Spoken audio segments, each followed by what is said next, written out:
Најпознати македонски просветители кои ширеле филозофски идеи се Јоаким Крчовски, учител и калуѓер, Кирил Печиновик, познат просветител и моралист, Марко Цепенков, изнесува животни и морални ставови, Глигор Прличев, со делата Скендербеј, Сердарот, Крсте Поп Мисирков.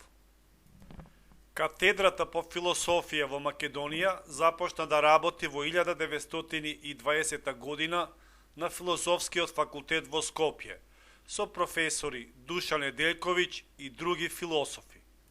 Философската катедра на Скопскиот универзитет Свети Кирил и Методи започна да работи во 1946 година со професорите Богдан Шешик, Загордан Миќиќ, која била студент на Едмунд Кусерл, Абдулах Шарачевиќ, Павло Вукпавловиќ.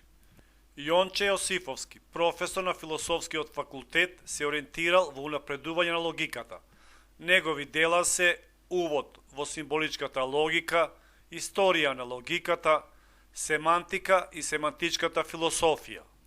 Академикот Георги Старделов се занимавал со македонската естетика и културологија.